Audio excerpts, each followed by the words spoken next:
जग्गा जम्मिया तो मिलन वधाइयां, वड्डा होके डाके मारदा।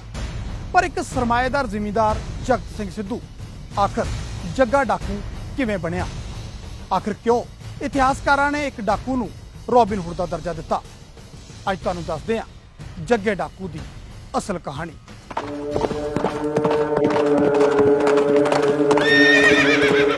जग्गा जम्मिया ते मिलन वधाइयां, बई जग्गा जम्मिया जम्मिया ते मिलन वधाइयां, ते वड्डा होया डाके मारदा है पूरना पूरना। ओ अखियां ते रब बसदा है, कोई दूर ना कोई दूर ना। ਉਹ ਜੀ ਜੱਗਾ ਡਾਕੂ ਨੂੰ ਭੈੜੇ ਸਮਾਜ ਨੇ ਤੇ ਭੈੜੇ ਗੌਰਮੈਂਟ ਦੇ ਨਿਜ਼ਾਮ ਨੇ ਬਣਾਇਆ। ਉਦੋਂ ਤਾਂ ਭਲਵਾਨੀ ਕਰਦਾ ਸੀ, ਭਲਵਾਨ ਸੀਗਾ।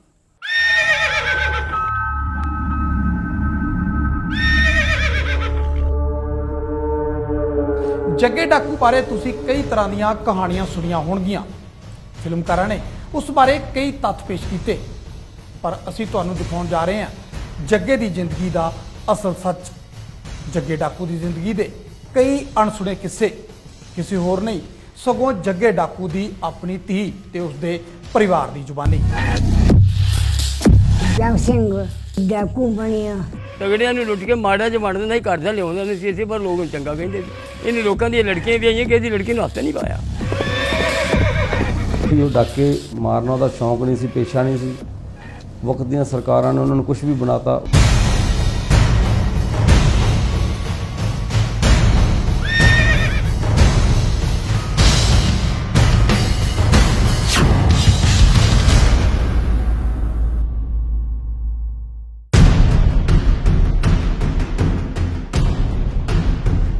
जग्गे डाकू की जिंदगी के पन्ने फरोलन के लिए तुहानूं लैके चलते हैं पाकिस्तान के लाहौर अंदर पैंदे पिंड बुरजरन सिंह वाला च।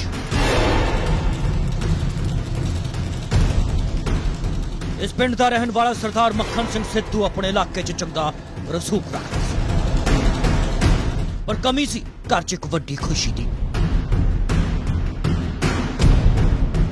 मक्खन दे औलाद तां हुंदी सी, पर जिउंदी नहीं रहिंदी सी। एक तो बाद एक 6 पुत जन्म तो कुछ समय बाद मर चुके सन। इन्हां चों एक ही महज 2.5 साल की उम्र तक पुज्या सी। हताश निराश परेशान ते दुखी मक्खन सिंह ते उसकी पत्नी भाग कौर नेड़ले पिंड च रहिंदे संत बाबा इंदर सिंह सोढी दे दर ते जा पुजे। कहा जाता है कि संत जी के आशीर्वाद तो बाद घर च एक धी ने जन्म लिया, पर संतुष्टि अते खुशी किते न किते खलदी सी। जग्गा कोई कल्ला नहीं सी, जग्गे दे पहलों 6 भरा होर सी। 5 भरा तो पहलों 8-8 महीनों के जन्म लैन तो बाद गुजरते रहे। फिर एक 6वां भरा जो होया 2-2.5 साल की उम्र वो भी पूरा हो गया। फिर इन्होंने किसी ने दसिया कि इंदर सिंह सोढी हकीम भी सी ते वैसे भी जो अज अपने लोगों में मशहूर रख धागा भी दिंदा सी। फिर माता जी उत्थे गए, उन्होंने सुनेहा भेजा भी जो इंदर को माता भाग कौर नूं कहना जो सुच्ची को खान होवे ना मेरे को आवे। वो गए, उन्होंने दवाई दारू दी भी अज तो बाद थोड़े बच्चे होणगे, मरनगे नहीं। फिर 2 बेटियां हुईयां। धी दे जन्म तो बाद भाग कौर मुड़ बाबा इंदर सिंह दे डेरे ते जा पुजी, पर उलांभा देण दे लई कि सानू तां पुत्त चाहीदा सी।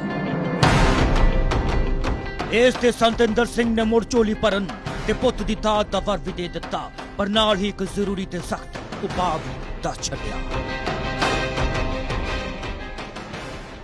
फिर माता जी ने उन्होंने इंदर सिंह सोढी की मिसेज मिली कि उन्होंने घर वाली, इन्होंने उन्होंने को शिकवा किया भी मैनू सोढी साहब ने 2 धीआं का ही देना दान देना सी, मैनू कोई मैं पुत्र लैन गई सी। उन्होंने जाके फिर सोढी साहब ने कहा भी इंदर माता भाग कौर नाराज है तुहाडे ते, वो कहती 2 धीआं ही मैनू देतियां, मैंने मैं पुत्र की दात लैन वास्ते गई सी। उन्होंने कहा भी उन्होंने फिर कहना जो सुच्ची को खून फिर मेरे को आना। जो फिर गए उन्होंने कहा लै भी हुण भाग कौर तेरे घर बेटा ही होगा। उस तो बाद फिर जग सिंह होया। जो जग सिंह होया फिर होने तो पहले उस टाइम वो कोले गए, उन्होंने कहा जो बेटा बच्चा पैदा होए ना वो सराने बकरा बन देना लैके। हुण घर च 7वें पुत्त दा जन्म होया।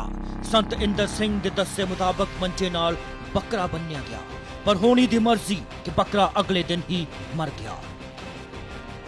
एक तो बाद एक कई बकरे बनने गए। आखिर एक वक्त वो आया कि एक बकरा बच गया। एक विशाल आकार करिश्माई बकरा सी। जन्म होया, बकरा बनया। बकरा 2-4 दिन रौला पाਉਂਦਾ ਰਿਹਾ। उस तो बाद उसकी लत्त टुट गई, दूजी टुट गई, तीजी चौथी टुट गई। 5-6 दिन बाद बकरा मर गया। फिर ਉਹਦੇ ਕੋਲ गए भी सोढ़ी साहब बकरा तो मर गया। उन्हें कहा भी वो बकरे का रस्सा उस टाइम खोलना जदों पहलों लैके नवा बकरा पावे ना बन देना। ऐ करके काफ़ी टाइम बकरे बंधते रहे। फिर खीर च एक बकरा बचा। ਉਹ ਇੱਕ ਰੱਜੇ ਪੁੱਜੇ ਜ਼ਿਮੀਂਦਾਰ ਦਾ ਪੁੱਤ ਸੀ। ਕਈ ਸੁੱਖਾਂ ਤੇ ਅਰਦਾਸਾਂ ਤੋਂ ਬਾਅਦ ਉਸ ਦਾ ਜਨਮ ਹੋਇਆ। ਮਾਂ ਪਿਓ ਨੇ ਨਾਮ ਰੱਖਿਆ ਜਗਤ ਸਿੰਘ ਸਿੱਧੂ। ਘਰ 'ਚ ਪਿਆਰ ਦਾ ਨਾਮ ਜੱਗਾ ਪੈ ਗਿਆ। ਪਰਿਵਾਰ ਦਾ ਬੇਹੱਦ ਲਾਡਲਾ ਸੀ ਜੱਗਾ। देखो ਇਹਦਾ ਨਾਂ ਤਾਂ ਜਗ ਸਿੰਘ ਹੀ ਸੀ, ਮਾਂ ਬਾਪ ਨੇ ਤਾਂ ਰੱਖਿਆ। ਛੋਟਾ ਨਾਲ ਲੋਕ ਜੱਗਾ ਕਹਿੰਦੇ। ਜੱਗੇ ਦੇ ਨਾਂ ਤੋਂ ਬਾਅਦ ਨਾਲ ਡਾਕੂ ਲਾਉਣ ਲੱਗੇ। ਉਹ ਜੱਗਾ ਡਾਕੂ ਬਣ ਗਿਆ। ਲੋਕਾਂ ਦੀ ਜ਼ੁਬਾਨ ਤੇ ਜੱਗੇ ਡਾਕੂ ਦੇ ਨਾਂ ਨਾਲ ਚੜ ਗਿਆ। ਪਰ ਸਾਡੀ ਮਾਤਾ ਦਾ ਜਦੋਂ ਵੀ ਤੁਸੀਂ ਪੁੱਛੋਗੇ ਜਗ ਸਿੰਘ ਹੀ ਕਹੂ, ਮੇਰੇ ਪਿਓ ਦਾ ਨਾਂ ਜਗ ਸਿੰਘ ਸੀ। ਉਹਨੇ ਤਾਂ ਕਦੇ ਡਾਕੂ ਕਿਹਾ ਹੀ ਨਹੀਂ, ਅਜੇ ਤੱਕ ਮੇਰਾ ਪਿਓ ਡਾਕੂ ਸੀ। ਮੰਜੇ ਨਾਲ ਬੰਨੇ ਆਖਰੀ ਬੱਕਰੇ ਨੂੰ ਪਰਿਵਾਰ ਨੇ ਕੁਝ ਸਮਾਂ ਬਾਅਦ ਪਿੰਡ 'ਚ ਛੱਡ ਦਿੱਤਾ।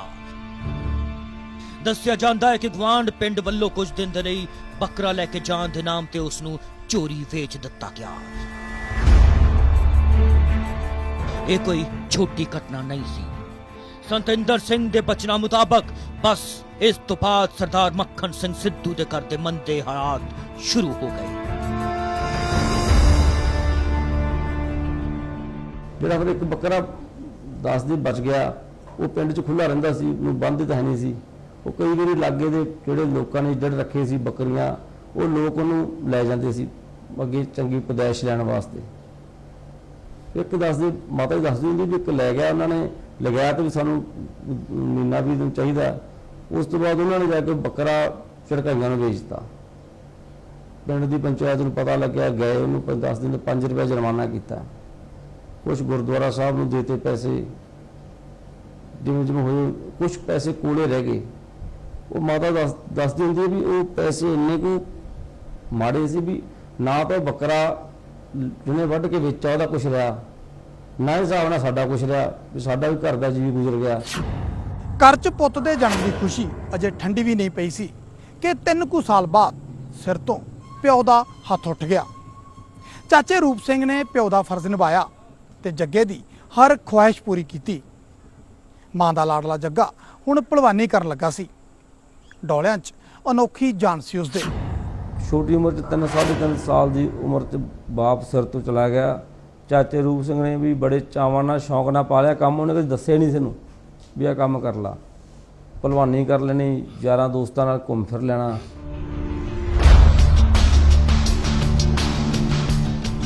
ਬਿਨ ਪਿਓ ਦੇ ਬੱਚੇ ਨੂੰ ਚਾਚਾ ਰੂਪ ਸਿੰਘ ਜਾਨ ਤੋਂ ਵੱਧ ਪਿਆਰ ਕਰਦਾ ਸੀ। ਚਾਚੇ ਨੇ ਜੱਗੇ ਨੂੰ ਹਰ ਲਾਡ ਲਡਾਇਆ, ਉਸ ਨੂੰ ਕਿਸੇ ਕੰਮ ਨਾ ਲਾਇਆ। ਗੁੰਦਵੇਂ ਸ਼ਰੀਰ ਦਾ ਮਾਲਕ ਸ਼ੌਕੀਨ ਜੱਗਾ ਟੌਰ ਕੱਢ ਕੇ ਯਾਰਾਂ ਬੇਲੀਆਂ ਨਾਲ ਘੁੰਮਦਾ ਫਿਰਦਾ ਸੀ। ਚੰਗੀ ਖੁਰਾਕ ਉਸ ਨੂੰ ਪਹਿਲਵਾਨੀ ਵੱਲ ਲੈ ਗਈ ਤੇ ਅਖਾੜੇ 'ਚ ਜ਼ੋਰ ਅਜਮਾਇਸ਼ ਵੀ ਹੁੰਦੀ ਸੀ। ਉਹ ਅਣਖੀ ਸੁਭਾਅ ਦਾ ਮਾਲਕ ਸੀ ਅਤੇ ਕਬੂਤਰ ਰੱਖਣ ਦਾ ਸ਼ੌਂਕ ਵੀ ਸੀ। ਸਭ ਤੋਂ ਵੱਧ ਜੱਗੇ ਨੂੰ ਪਿਆਰ ਸੀ ਉਸ ਦੀ ਘੋੜੀ ਨਾਲ, ਜਿਸ ਦਾ ਨਾਮ ਸੀ ਚਿੜੀ। ਆਮ ਦੀ ਜਮਾਨਾ ਜਵਾਨੀ ਦੱਸਦੇ ਕੋ ਬਾਹਲਾ ਵੱਡਾ ਡਾਇਲ ਡੂਲ ਵਾਲਾ ਨਹੀਂ ਸੀ, ਨਾ ਹੀ ਮਧਰਾ ਸੀ। ਮਤਲਬ 6 ਫੁੱਟ ਦੀ ਕੱਦ ਨੇੜੀ ਸੀ ਤੇ ਉਹ ਸਰੀਰ ਦਾ ਭਾਰਾ, ਛਾਤੀ ਦਾ ਭਾਰਾ ਸੀ। ਇਹਦਾ ਕੰਮ ਸੀ ਜਾਂ ਭਲਵਾਨੀ ਕਰਨੀ ਤੇ ਜਾਂ ਸੱਜਣਾ ਮਿੱਤਰਾਂ 'ਚ ਵਿਚਰਨਾ। ਘੋੜੀ ਉਹਦੇ ਕੋਲ ਇੱਕ ਚਿੜੀ ਸੀ, ਚਿੜੀ ਘੋੜੀ ਸੀ। ਉਹ ਘੋੜੀ ਤੇ ਦੇਖਿਆ ਬਾਦਸ਼ਾਹ ਜਿੱਧਰ ਮੂੰਹ ਕਰਦੇ ਤੇ ਛਾਲ ਮਾਰਦੇ, ਭਾਵੇਂ ਕਿਲੇ ਤੇ ਮੁਰਾਲ ਪਾਉਂਦੇ ਰਿਆਜ ਮਾਰੋ। ਮਸ਼ਹੂਰ ਸੀ ਸਾਰੇ ਇਲਾਕੇ। ਜੱਗਾ ਜਵਾਨ ਹੋਇਆ ਤਾਂ ਉਸਦਾ ਵਿਆਹ ਇੰਦਰ ਕੌਰ ਨਾਲ ਹੋਇਆ। ਕੁਝ ਸਮੇਂ ਬਾਅਦ ਘਰ 'ਚ ਇੱਕ ਧੀ ਨੇ ਜਨਮ ਲਿਆ। ਸਭ ਕੁਝ ਬਹੁਤ ਵਧੀਆ ਚੱਲ ਰਿਹਾ ਸੀ, ਪਰ ਅਚਾਨਕ ਸਭ ਬਦਲ ਗਿਆ। ਇੱਕ ਅਜਿਹੀ ਘਟਨਾ ਵਾਪਰੀ ਜਿਸ ਨੇ ਪਹਿਲਵਾਨ ਜਗਤ ਸਿੰਘ ਨੂੰ ਜੱਗਾ ਡਾਕੂ ਬਣਾ ਦਿੱਤਾ। ਵਿਆਹ ਤੋਂ ਬਾਅਦ ਜੱਗੇ ਦੇ ਘਰ ਇੱਕ ਧੀ ਪੈਦਾ ਹੋਈ, ਜਿਸ ਦਾ ਨਾਮ ਗੁਲਾਬ ਕੌਰ ਰੱਖਿਆ ਗਿਆ। ਜੱਗਾ ਲਾਡਲੀ ਧੀ ਨੂੰ ਗਾਬੋ ਬੁਲਾਉਂਦਾ ਸੀ। ਧੀ ਜਵਾਨ ਹੋਣ ਲੱਗੀ ਤਾਂ ਉਸ ਦੇ ਲਈ ਟੁਕਵੇਂ ਰਿਸ਼ਤੇ ਦੀ ਭਾਲ ਸ਼ੁਰੂ ਹੋ ਗਈ। ਜੱਗੇ ਨੇ ਧੀ ਦਾ ਰਿਸ਼ਤਾ ਆਪਣੇ ਇੱਕ ਮਿੱਤਰ ਦੇ ਪਰਿਵਾਰ ਦੇ ਨਾਲ ਤੈਅ ਕਰ ਦਿੱਤਾ। ਉਸ ਤੋਂ ਬਾਅਦ ਜੀ ਮਾਤਾ ਇੰਦਰ ਕੌਰ ਨਾਲ ਵਿਆਹ ਹੋਇਆ, ਤਲਵੰਡੀ ਪਿੰਡ ਸਹੁਰੇ ਸਿੰਘ ਦੇ। ਵਿਆਹ ਤੋਂ ਬਾਅਦ ਇੱਕ ਬੇਟੀ ਹੋਈ। ਬੇਟੀ 8-8.5 ਸਾਲ ਦੀ ਸੀ ਜਦੋਂ ਬੇਟੀ ਦਾ ਰਿਸ਼ਤਾ ਆਪਣੇ ਪਰਿਵਾਰ 'ਚ ਕੀਤਾ, ਉਹਨਾਂ ਨੇ ਆਪਦੇ ਹੱਥੀਂ ਆਪ ਕੀਤਾ। ਉਸ ਦੌਰਾਨ ਕੁਝ ਇਹੋ ਜਿਹੇ ਹਾਲਾਤ ਬਣੇ ਜਦੋਂ ਉਹਨੂੰ ਘਰ ਛੱਡਣਾ ਪੈ ਗਿਆ। ਫਿਰ ਜਦੋਂ ਭਗੌੜਾ ਹੋ ਗਿਆ, ਉਸ ਤੋਂ ਬਾਅਦ ਫਿਰ ਸਾਡੇ ਪਰਿਵਾਰ ਨੂੰ ਮਿਲਿਆ ਵੀ ਤੁਸੀਂ ਮੈਨੂੰ ਅੱਜ ਦੱਸ ਦਿਓ ਵੀ ਮੇਰੀ ਲੜਕੀ ਦਾ ਰਿਸ਼ਤਾ ਲੈਣਾ ਜਾਂ ਨਹੀਂ ਲੈਣਾ। ਕੱਲ੍ਹ ਨੂੰ ਮੈਂ ਮਾਰਿਆ ਜਾਵਾਂ, ਮੇਰੀ ਲੜਕੀ ਦੀ ਬਰਾਤ ਕਿਸੇ ਹੋਰ ਪਿੰਡੋਂ ਨਾ ਆਵੇ ਤੇ ਕਾਵੇਂ ਪਿੰਡ 'ਚੋਂ ਹੀ ਆਵੇ। ਇਸੇ ਦੌਰਾਨ ਕੁਝ ਅਜਿਹਾ ਵਾਪਰਿਆ ਜਿਸ ਨਾਲ ਜੱਗੇ ਦੀ ਜ਼ਿੰਦਗੀ 'ਚ ਭੁਚਾਲ ਆ ਗਿਆ। ਪਹਿਲੀ ਤਾਂ ਜੀ ਜਿਹੜੀ ਕੋਈ ਘਟਨਾ ਹੋਈ ਉਹ ਤਲਵੰਡੀ ਹੋਈ ਦੇ ਸਹੁਰਿਆਂ ਤੇ। ਉਸ ਬਦਮਾਸ਼ ਰਹਿੰਦੇ ਸੀਗੇ ਪਾਸੇ ਦੇ ਪਿੰਡ ਦੇ। ਉਹਨਾਂ ਨੇ ਪੰਡਤਾਂ ਦੀ ਲੜਕੀ ਧੱਕੇ ਨਾਲ ਘਰ ਪਾਈ ਸੀ, ਇਹਦੀ ਛਡਾਉਣ ਕਰਕੇ ਦੇ ਦੁਸ਼ਮਣ ਬਣ ਗਏ। ਫਿਰ ਇਹਦੇ ਰਾਹ 'ਚੋਂ ਗੱਲ ਪੈਣ ਲੱਗੇ। ਇਹਨਾਂ ਦੇ ਰਾਹ 'ਚੋਂ ਨਹਿਰ ਆਉਂਦੀ ਸੀ, ਉਹ ਨਹਿਰ ਦੇ ਪੁਲ 'ਤੇ ਇਹਨਾਂ ਦੀ ਲੜਾਈ ਹੋਈ। ਜਿੱਥੇ ਇਹਦੇ ਪੁਲ 'ਤੇ ਲੜਾਈਆਂ ਹੋਈਆਂ, ਸ਼ਮੀਆਂ ਦੇ ਕੁੰਡ ਮੁੜ ਗਏ। ਉਹ 3 ਸੀ, ਇਕੱਲਾ ਸੀ। ਲੜਕੀ ਕਿਤੇ ਬਾਹਰ ਗਈ ਅਤੇ ਉਹ ਇਕੱਲੀ ਲੜਕੀ ਸੀ, ਓਪਰੀ ਸੀ।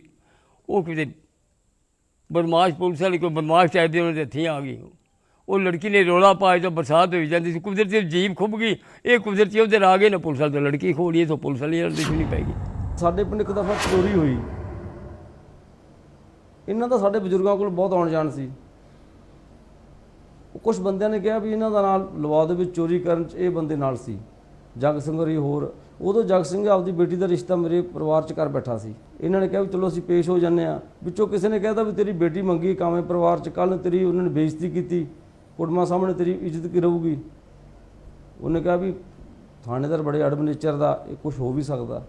ਉਹਨੇ ਕਿਹਾ ਵੀ ਮੈਂ ਪੇਸ਼ ਨਹੀਂ ਹੋਣਾ। ਬਸ ਨਿੱਕੀਆਂ ਨਿੱਕੀਆਂ ਗੱਲਾਂ ਤੋਂ ਗੱਲਾਂ ਵਧਦੀਆਂ ਗਈਆਂ। ਬਾਕੀ ਹੋਏ ਜੱਗੇ ਦੇ ਪੈਰ ਜਿਉਂ ਹੀ ਘਰ ਤੋਂ ਬਾਹਰ ਪਏ ਤਾਂ ਗਰੀਬਾਂ ਦਾ ਖੂਨ ਚੂਸਣ ਵਾਲੇ ਇਲਾਕੇ ਦੇ ਸਾਹੂਕਾਰਾਂ ਦੀ ਸ਼ਾਮਤ ਆ ਗਈ। ਡਾਕੂ ਬਣੇ ਜੱਗੇ ਨੇ ਪਹਿਲਾਂ ਇੱਕ ਪੁਲਿਸ ਵਾਲੇ ਦੀ ਰਫਲ ਖੋਈ ਤੇ ਹੋਰ ਅਸਲੇ ਵੀ ਲੁੱਟੇ। ਇਸ ਦੌਰਾਨ ਪਿੰਡ ਦਾ ਪੁਰਾਣਾ ਯਾਰ ਸੋਨ ਤੇਲੀ ਵੀ ਜੱਗੇ ਦੇ ਨਾਲ ਜਾ ਤੁਰਿਆ।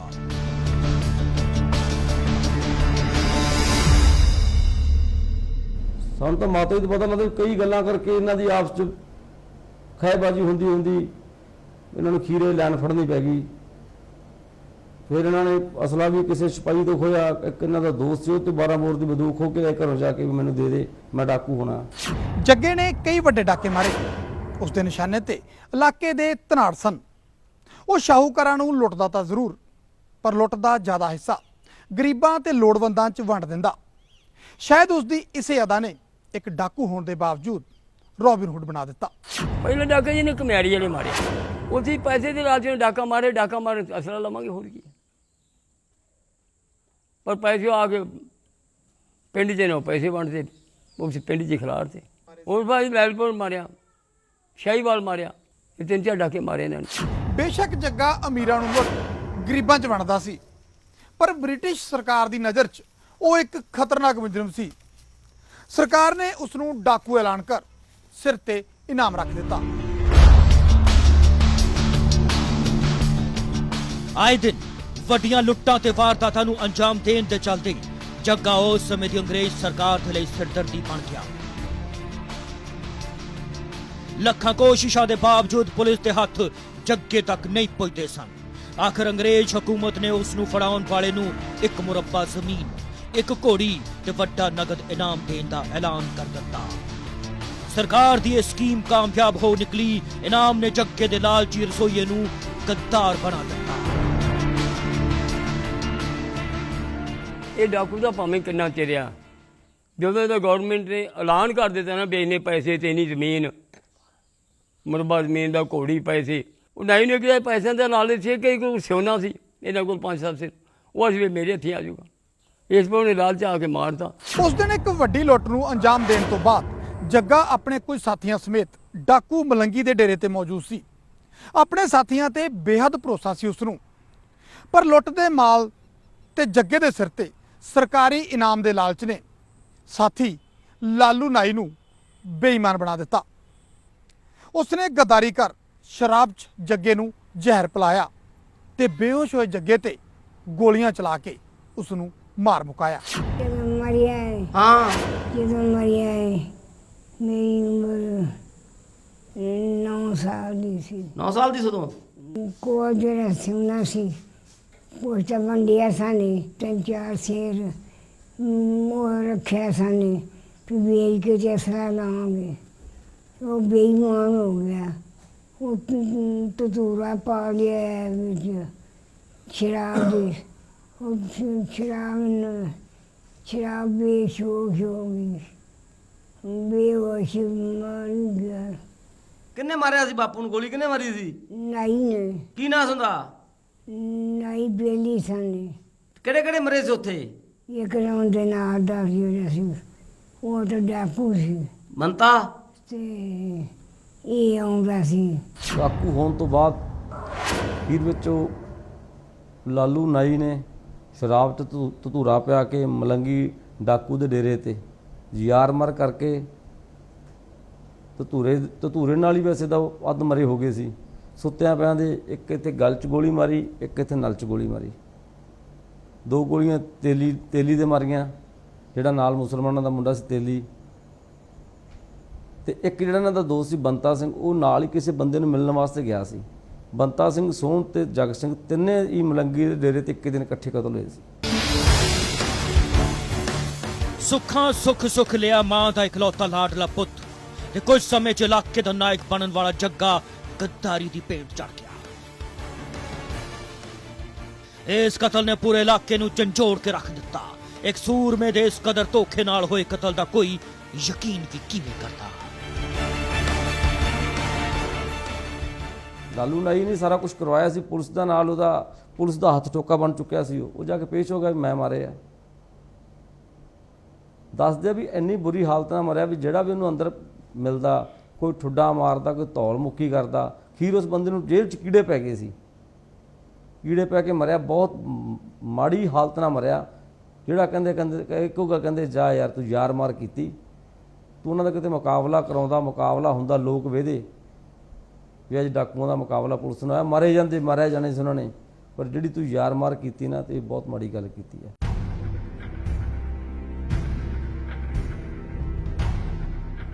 ਅਜੀਤ ਸਿੰਘ ਅੱਜ ਵੀ ਨਾਨੇ ਨੂੰ ਯਾਦ ਕਰ ਅੱਖਾਂ ਭਰ ਲੈਂਦੇ ਨੇ। ਖੂਨ ਦੀ ਖਿੱਚ ਭੁਲਾਇਆ ਨਹੀਂ ਭੁੱਲਦੀ। ਧੀ ਗੁਲਾਬ ਕੌਰ ਬੇਸ਼ੱਕ 100 ਸਾਲ ਤੋਂ ਵੱਧ ਹੋ ਚੁੱਕੀ ਸੀ ਤੇ ਪਿਓ ਜੱਗੇ ਦੇ ਕਤਲ ਨੂੰ ਕਰੀਬ 90 ਸਾਲ ਬੀਤ ਚੁੱਕੇ ਸਨ, ਪਰ ਬਾਪ ਦੀਆਂ ਯਾਦਾਂ ਹਰ ਹਾਲ, ਹਰ ਪਲ ਤੇ ਹਰ ਸਾਹ ਤੇ ਹਰ ਘੜੀ ਦੇ ਨਾਲ ਆਉਂਦੀਆਂ ਜਾਂਦੀਆਂ ਸਨ। ਇਸੇ ਲਈ ਲੋਕ ਕਥਾਵਾਂ ਦੇ ਹੀਰੋ ਦੀਆਂ ਕਈ ਨਿਸ਼ਾਨੀਆਂ ਅੱਜ ਵੀ ਪਰਿਵਾਰ ਨੇ ਸਾਂਭ ਕੇ ਰੱਖੀਆਂ ਨੇ। ਉਹਦੀ ਨਿਸ਼ਾਨੀ ਚਾਕੂ ਹੁੰਦਾ ਸੀ, ਇਹ ਕੋਈ ਨਿਸ਼ਾਨੀ ਕੰਘਾ ਸੀ। ਇਹ ਇੱਕ ਤੇ ਰੱਖ ਕੇ ਰੋਂਦੀ ਰਹਿੰਦੀ ਸੀ। ਨਿਸ਼ਾਨੀ ਇੱਕ ਦੀ ਗਲਾਸੀ ਉਹਦੇ ਨਾਨਕਿਆਂ ਨੂੰ ਦਿੱਤੀ ਸੀ ਦੁੱਧ ਪੀਣ ਨੂੰ। ਇੱਕ ਦੋਹਰੇ ਜਿਹਨੂੰ ਚਤਈ ਕਹਿੰਦੇ ਮਾਲਵੇ, ਵੱਡੀ ਮੰਜਾ ਦੇ ਵਿਛਾਉਣ ਵਾਲੀ ਪਰੋਣੇ ਪਰੋਂਦੇ ਐਂ ਵਿਛਾਉਂਦੇ ਸੀ। ਇੱਕ ਛੰਨਾ ਸੀ, ਉਹ ਗਲਤੀ ਨਾਲ ਕਿਤੇ ਵੇਚ ਬੈਠੀਆਂ। ਇਹ 2 ਨਿਸ਼ਾਨੀਆਂ ਰਹਿ ਗਈਆਂ ਸਾਡੇ ਕੋਲ। ਇਹ ਜਗ ਸਿੰਘ ਦੇ ਨਾਨਕਿਆਂ ਨੇ ਉਹਨੂੰ ਗਲਾਸੀ ਦਿੱਤੀ ਸੀ। ਇਹ ਪਤਾ ਨਹੀਂ ਪਾਕਿਸਤਾਨ ਦੇ ਬਟਵਾਰੇ ਵੇਲੇ ਭਾਗਾਂ ਵਾਲੀ ਸਾਡੇ ਨਾਲ ਕਿਵੇਂ ਆ ਗਈ, ਕਿ ਉਸ ਟਾਈਮ ਤਾਂ ਮਾਵਾਂ ਨੇ ਪੁੱਤਾਂ ਨੂੰ ਨਹੀਂ ਸੰਭਾਲਿਆ। ਇੱਕ ਇਹ ਗਲਾਸੀ ਆਈ ਹੈ, ਇੱਕ ਇਹ ਕੱਪੜਾ ਜੋ ਚਾਰੇ ਦੀ ਵਿਛਾਇਆ ਜਾਂਦਾ ਹੈ। ਮਾਝੇ 'ਚ ਲੋਕ ਦੁਰ ਬੋਲਦੇ ਸੀ, ਇੱਧਰ ਸ਼ਾਇਦ ਮਾਲਵੇ 'ਚ ਆਪਣੇ ਚਤਾਈ ਬੋਲਦੇ ਆ। ਇਹ ਜਗ ਸਿੰਘ ਦੇ ਮਾਤਾ ਦੇ ਹੱਥ ਦਾ ਸੂਤ ਕੱਤ ਕੇ ਮੇਰੀ ਦਾਦੀ ਦੇ ਦਾਜ ਵਾਸਤੇ ਤਿਆਰ ਕੀਤੀਆਂ ਸੀ। ਤਕਰੀਬਨ ਇਹ 130-35 ਸਾਲ ਪੁਰਾਣੀ ਹੋਏਗੀ ਅੱਜ, ਜਿਹਨੂੰ ਅੱਜ ਮੈਂ ਨਿਸ਼ਾਨੀ ਵਜੋਂ ਬੜਾ ਸੰਭਾਲ ਕੇ ਰੱਖਿਆ ਹੋਇਆ। ਜੱਗਾ ਬੇਸ਼ੱਕ ਹੁਣ ਇਸ ਦੁਨੀਆ 'ਚ ਨਹੀਂ ਰਿਹਾ, ਪਰ ਇਸ ਮਹਾਨਾਇਕ ਦੀ ਜ਼ਿੰਦਗੀ ਦੇ ਕੁਝ ਪੰਨੇ ਅਜਿਹੇ ਵੀ ਹਨ ਜਿਨ੍ਹਾਂ ਬਾਰੇ ਜਾਣਨਾ ਬੇहद ਜ਼ਰੂਰੀ ਹੈ। ਦਰਅਸਲ ਅੰਗਰੇਜ਼ ਹਕੂਮਤ ਨੂੰ ਪਰੇਸ਼ਾਨੀ 'ਚ ਪਾਉਣ ਵਾਲਾ ਤੇ ਲੋਕਾਂ ਦਾ ਮਸੀਹਾ ਬਣਨ ਵਾਲਾ ਪਹਿਲਵਾਨ ਜਗਤ ਸਿੰਘ ਜੱਗਾ ਹੱਸਦੇ ਵਸਦੇ ਪਰਿਵਾਰ ਨੂੰ ਛੱਡ ਮੌਤ ਤੋਂ ਮਹਿਜ਼ ਕੁਝ 4 ਮਹੀਨੇ ਪਹਿਲਾਂ ਹੀ ਬਾਗੀ ਹੋ ਗਿਆ ਸੀ ਤੇ ਬਣ ਗਿਆ ਸੀ ਜੱਗਾ ਡਾਕੂ। ਤੇ ਹੈਰਾਨ ਕਰਨ ਵਾਲਾ ਸੱਚ ਇਹ ਹੈ ਕਿ ਸਰਕਾਰ ਵੱਲੋਂ ਡਾਕੂ ਐਲਾਨੇ ਜਾਣ ਤੋਂ ਮਹਿਜ਼ 17 ਦਿਨ ਬਾਅਦ ਹੀ ਜੱਗੇ ਦਾ ਕਤਲ ਕਰ ਦਿੱਤਾ ਗਿਆ ਸੀ। ਯਾਨੀ ਕਿ ਲੋਕ ਕਥਾਵਾਂ 'ਚ ਡਾਕੂ ਵਜੋਂ ਜਾਣਿਆ ਜਾਂਦਾ ਜੱਗਾ महज 17 दिन का डाकू रहा सी। पर अंग्रेजी हुकूमत उस तो इस कदर खौफ खाउंदी सी कि छेती ही इनाम रख दिता ते गद्दारां दी कमी तां किसे मुल्क च घट नहीं।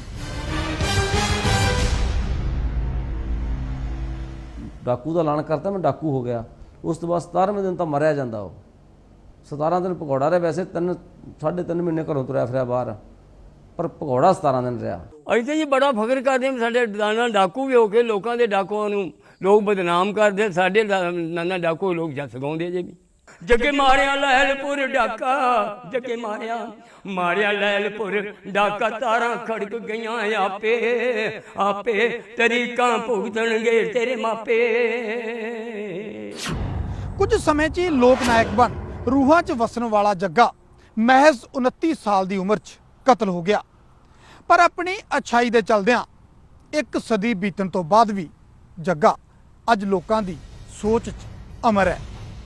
ਕੈਮਰਾਮੈਨ ਅਜੇ ਕੁਮਾਰ ਦੇ ਨਾਲ ਨਪਿੰਦਰ ਸਿੰਘ ਬਰਾੜ, ਨਿਊਜ਼ 18 ਪੰਜਾਬ, ਮੁਕਤਸਰ ਸਾਹਿਬ।